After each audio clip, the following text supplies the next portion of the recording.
renewable energy that we can own in southern Arizona. You might ask yourself, why solar? Well, of course, the obvious is the sunshine. 350 days plus a year in sunshine. We also have a flat, wide open desert that we can put solar panels on. I think most importantly is the jobs that are associated with these renewable energies, including solar, are high-wage jobs. And to a large degree, these industries are immune or mitigated less likely to fall in a recessionary period like we're in today. And then finally, what's important for Tucson is location as we develop the solar industry. California is the 8th largest economy in the world, and they're expected to become the largest renewable energy consumer and market in the world in just a few short years. Our proximity to California can lead us to being a very big winner in supplying the California energy needs. We at TRIO are working on many fronts to capture a leadership position in the solar industry. We've had some outstanding new arrivals in our community the last 2 years. And we have some of those folks here, I've seen a few anyway, that have booths. Solon, Schletter, 3S, Global Solar, to name a few. We need as a community to more aggressively go get those solar credits. We also need to create the tools that will allow us to compete for our share of this new world. And TRIO, I'm proud to say, is in partnership with Phoenix. We recently introduced Senate Bill 1403 in the legislature, which if passed will allow us to compete with states like New Mexico, Oregon, and Colorado for our share of these new century industries. We have also strong research and technologies associated with the University of Arizona, and we need to support these and other efforts, because wouldn't it be nice with the right type of support that the next Microsoft of renewable energies happens right here in Tucson.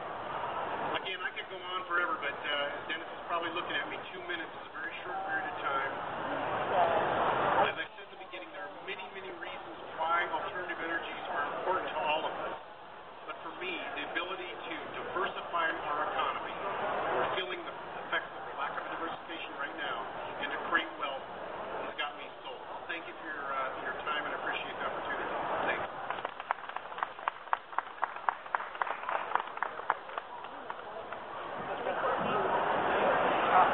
Okay, one of our speakers who's going to be here tomorrow is our next presenter, and that's Richard Kaloja. He is president of NGV America and joins us from Washington, D.C. And if you have a chance tomorrow, do come to that panel on alternative vehicles. He's a dynamic speaker and really worth listening to. So, Richard, come on up.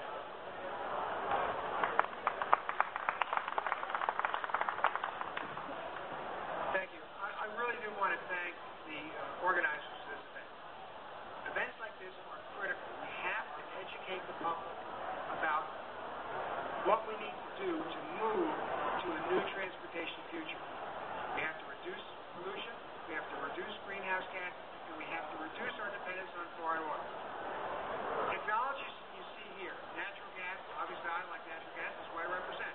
But ethanol, the hybrid vehicles, the electric vehicles, the plug hybrids, these are the future. We have to move in that direction. And organizations like this, conferences like this, will educate the people about why we have to do that. Keep in mind that the future is not any one of these technologies. You're not picking and choosing. Well, it's going to be natural gas, it's going to be electric vehicles. We're going to have to use all the technologies here if we're going to make an impact on how much gasoline and diesel we use. And we have to reduce that. Washington is interested in reducing it, state governments are interested in reducing it, and individuals are interested in reducing it. It'll be a lot easier to reduce it once the economy comes back and we start seeing $4 oil, $4 gasoline, $5 diesel again. But right now, even with the low prices, we have to move away. So please, go look at all these exhibits, talk to the people who are exhibiting, learn about the technologies, and then tell your friends about it. You're here because you're interested in this. We have to move to a greener future, and the technologies here are the technologies going to get us there. Thank you very much.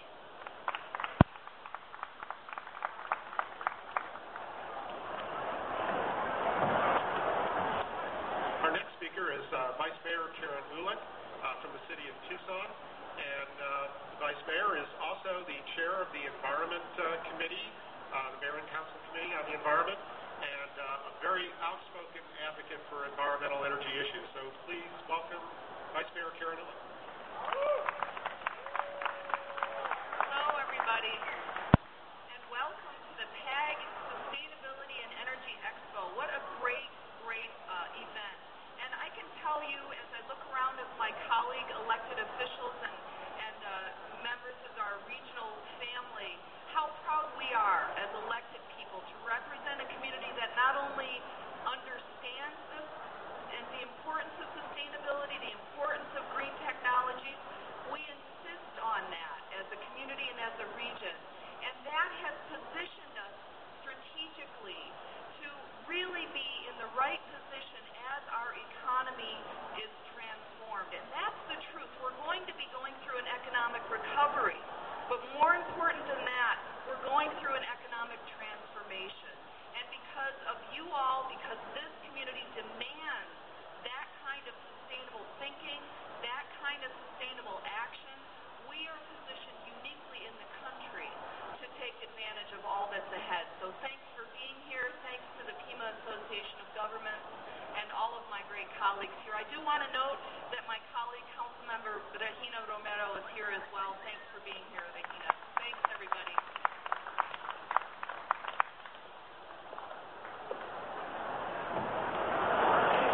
Well, I'm very pleased that we have a representative from Governor Jan Brewer's office here. Lots going on up in Phoenix right now. They're really important for the future of energy and how we attract businesses. So very important to have this representative here. I'd like to welcome Jim Martin from the Governor Jan Brewer's office.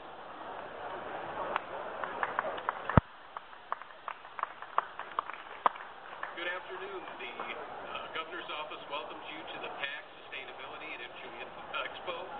One thing that we see here today, more than just the hybrid vehicles, more than just booths, what we see at every booth and in every vehicle is an opportunity to change the way we think, an opportunity to change the way we act, an opportunity for new investment